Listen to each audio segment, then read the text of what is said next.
1951 সাল পরিচালক হেমেন গুপ্ত তৈরি করলেন 42। ছবিতে নৃশংস অত্যাচারী মেজর ত্রিবেদীর ভূমিকায় অভিনয় করেন তিনি। পর্দায় স্বাধীনতা সংগ্রামীদের উপর মেজরের অত্যাচার দেখতে দেখতে মানুষ এতটাই ক্ষেপে উঠেছিল যে রাস্তাঘাটে তাকে দেখলে তাড়া করার ঘটনাও ঘটত। শোনা যায় ছবির প্রিমিয়ারে তাকে দেখতে পেয়ে জুতো তুলে ছুটে এসেছিলেন কেউ কেউ। এমনকি পরে এক ভক্ত নাকি তার গালে সপাটে চড় বসিয়ে দিতে এসেছিলেন। তিনি বাঙালির অন্যতম প্রিয় অভিনেতা বিকাশ রায়। এই ঘটনার পর তিনি বলতেন, একজন অভিনেতার জীবনে এর চেয়ে বড় পুরস্কার আর কি হতে পারে। মিটিং ভেঙে দিয়েছি স্যার। গুড। পান্ডাগুলোকে ধরে এনেছেন? অন্য কোনো দিক দিয়ে যাওয়ার রাস্তা ছিল না বলে তাই সামনে দিয়ে ঢুকেছিলেন sir.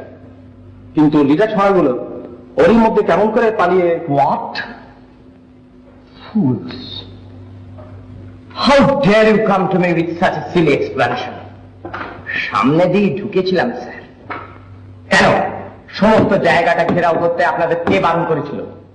Who stopped you from doing that? কতগুলি মেয়ে ভলেন্টিয়ার বসে পড়ে রাস্তায় আটকে রেখেছিল। Oh, I see. সেই জন্য তাদের সঙ্গে সঙ্গে আপনারাও সব বসে পড়লেন। তাদের অ্যারেস্ট করে এনেছি sir. Thank you so very very much. ভয়ানক কাজ করেছেন। বেছে বেছে কতগুলো মেয়ে তুলে নিয়ে এসছেন। বেশ, কোথায় তারা? ডিএসপি তাদের স্টেটমেন্ট নিচ্ছেন, এখানে পাঠিয়ে দেন। ছবিতে খলনায়ক হিসেবে তাকে আমরা বহুবার পেলেও নানান ধরনের চরিত্রে বিকাশ রায় বারবার দর্শককে চিনিয়েছেন তার মধ্যেকার জাত অভিনেতাকে। তার নিপুণ অভিনয়ে জীবন্ত হয়ে ওঠেন তারাশঙ্করের আরোগ্য নিকেতনের কঠিন কোমল জীবন মশাই। মিথ্যে সংস্কারের বসে আপনি যদি পুত্রকে ত্যাগ না করতেন তাহলে আজ হয়তো বুঝি না ডাক্তার, আমি ঠিক করেছিলাম। আমি আমার কর্তব্য করেছিলাম। কর্তব্য? হ্যাঁ, কর্তব্য। আমার পিতা, পিতামহ, প্রপিতামহ, ঊর্ধ্বতন চতুর্দশ পুরুষের কাছে আমার কর্তব্য।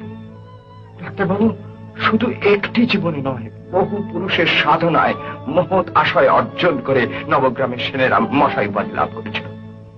সেই আশয় যে পটের ধুলোয় মিশিয়ে দেয়, সে কুলাঙ্গার, সে ক্ষমার অযোগ্য। কিন্তু কি অপরাধ করেছিল আপনার পুত্র? অসবর্ণ বিবাহ করা কি অন্যায়? হিন্দু ধর্মীয় মেয়েকে বিবাহ করা কি পাপ? এই কি মশাই বংশের বিধান? মশাই বংশ পরমানন্দ মাধবের উপাসক। মাধবের কাছে জাতি ধর্মের বিচার নেই। তবে তবে কেন ত্যাগ করেছিলেন না পুত্রকে? সে কুলধর্ম লঙ্ঘন করেছিল ডাক্তারবাবু। চিকিৎসা মশাই বংশের বৃত্তি নয়, ধর্ম। সেই ধর্ম ত্যাগ করেছিল আমার পুত্র। তাকে ক্ষমা করব আমি? শিল্পীকে উল্লেখযোগ্য ভূমিকায় দেখা গেছে ছেলেকার ও উত্তর ফাল্গুনের মতো বিভিন্ন ছবিতে। কমেডির অভিনয়ে মাত করেছেন ছদ্মবেশীর মতো বেশ কিছু ছবিতে। তুমি কলকাতায় গৌরহরিকে জানতে? মানে একটু একটু। তখনও কি গৌরহরির এইরকম মূর্তি ছিল? না।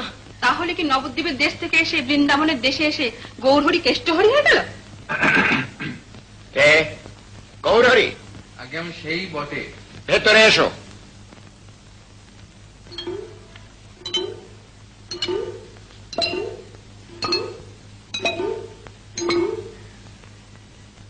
এত দেরি করে এলে কেন? আমি কিঞ্চিত পূর্বেই আসিয়াছি, কিন্তু কোনো সাংকেতিক শব্দ করি নাই। কেন করো নাই? আগে তখন আপনাদের সম্মুখে আসিয়া উপস্থিত হইতে কিঞ্চিত সমীহ বোধ করিতেছিলাম। তখন আপনারা তত্ত্ব কথা আলোচনা করিতেছিলেন। তত্ত্ব কথা? তখন আপনারা বৃন্দাবন আর নবদ্বীপ ধাম লইয়া ব্যস্ত ছিলেন।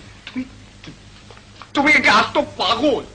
জানা যায় কোনো এক সময় তার বাবা তার মাকে বলেছিলেন, তোমার এই ছোট ছেলেটির লেখাপড়া কিচ্ছু হবে না, রেসিটেশন শিখছে, নকল টকল করতে পারে, যাত্রা থিয়েটারে নোটো সেজেই ওর দিন যাবে। 250 ছবিতে কাজ করেছেন বিকাশ রায়। পরিচালনা করেছেন 8টির মতো ছবি। এর মধ্যে 5টি নিজেরই প্রযোজনা। মরুতীর্থ হিংলাজ তার মধ্যে একটি। মানুষটি একবার বলেছিলেন, বাবার ভবিষ্যৎবাণী অক্ষরে অক্ষরে ফলেছে, নোটো সেজেই জীবন চলে গেল।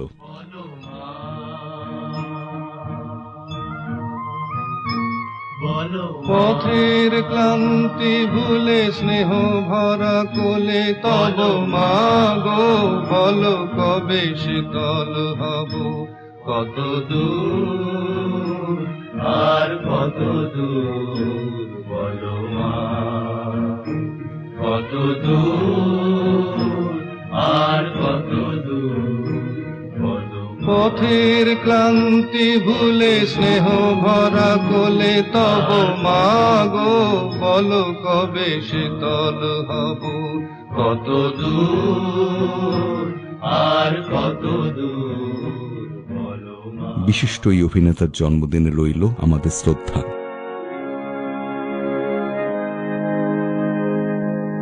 জীবন যখন শুকায় করুণা ধারায় এসো, জীবন যখন শুকায় যায় করুণা ধারায় এসো, সকল মাগো লুকায় যায় গীত সুধার শেষ, জীবন যখন শুকায় যায়